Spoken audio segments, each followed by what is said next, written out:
Hey everybody, welcome back to Creating Cool Stuff at Mountain View Farms. Today we are working with apples. Fall is in the air, well at least in the mornings it is. And we went this past weekend to the apple houses and got us a bunch of different apples. And the first thing we're going to do with some of them is dry them.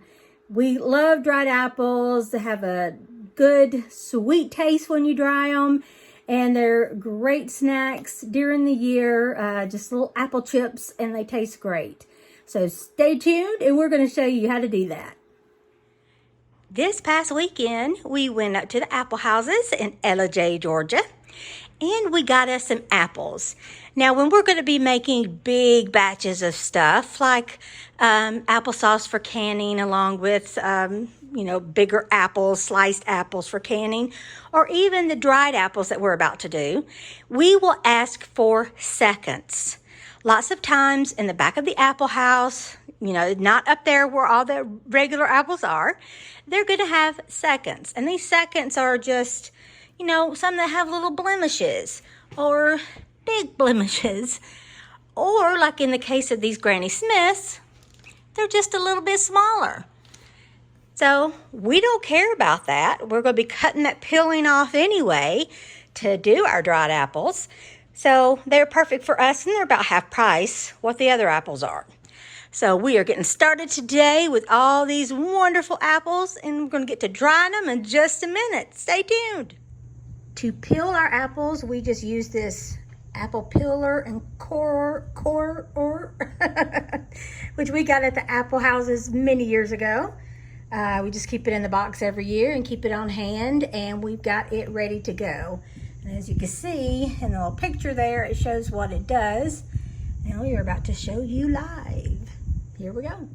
All right, take the apple and look and see the end of it versus the top up here. And you're gonna try and make this at the bottom right here, level up right here with this. So we're gonna mash this in. And let's see if we got it lined up right, because some of these are very weird shaped, and you want to make sure that the core is going to go into this, and I sometimes have to move it over, but let's see what we got here. You do. I don't. Got this a little far back here. Let's see. There we go. Someone moved it further back. Here we are. First time through every year. It's always kind of a relearning process. Yes. Oh, getting wonky. Come on. These are mushy. They don't do as good as the firm like the Granny Smith. Come on, buddy. Let's go. All right. See, it's not in the right place. Look here. The core is off because it's moving around. So I'm going to try and back up a little bit. See if I can get this apple, back in position. You want to make a basket with the stem. I mean, it's almost basketball season. We can start using basketball genre and jargon. See, and as soon as it goes down, it's out of place again. This one's crazy. Still. I am not doing good on this one, am I? I just took it off. Let's see. Oh, geez. It's dropping down every single time. I hate these mushy ones. All right, take two. Take two.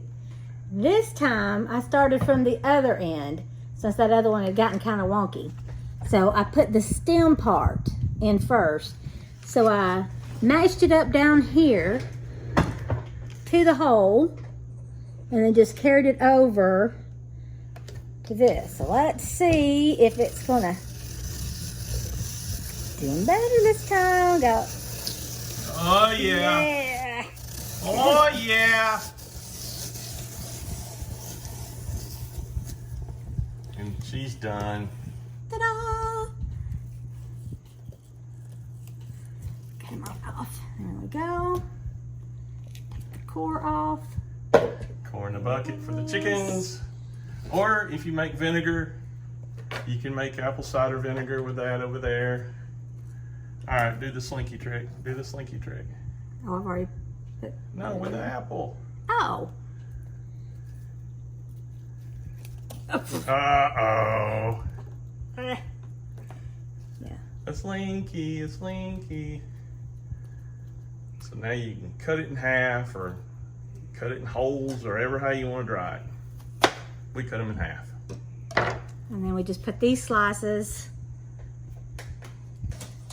on the screen and go from there. Now some of them I like to leave whole, just to be different, but we've got 6 bags to do. Is 6 half bushel is equal to 3 whole bushel. We haven't weighed them. Don't know how many pounds.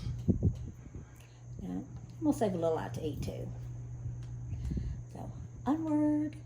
I have put 1 layer on the trays, and I'm going to go ahead and put these in the dehydrator. I go ahead and get these started just so they don't turn real brown. Some people spray them with lemon juice. We have tried that before. It gives it like a little bit of a hint of lemon on it, and them turning a little brown didn't bother us any at all. The taste is the same, so we don't spray them. We just go ahead and process them as is. So for your dehydrator, look in your manual or online to see the temperature and how long you need to do it. We are using the Excalibur food dehydrator. Our dehydrator has a guide here for the temperature setting, and for fruits it's supposed to be at 135 degrees, which we have put it on, and the manual and or online says 5 to 6 hours. It is not going to hurt to run longer than that. You're ready to go to bed, you could just put it on and do it overnight. Just whatever you like to do. The firmness of it will tell you once you take them out. Also, another way that we have done this in the past, as far as the apples, we've dusted them with cinnamon before. That is another good treat of putting those on there. So it's just a variation that you might want to try sometime.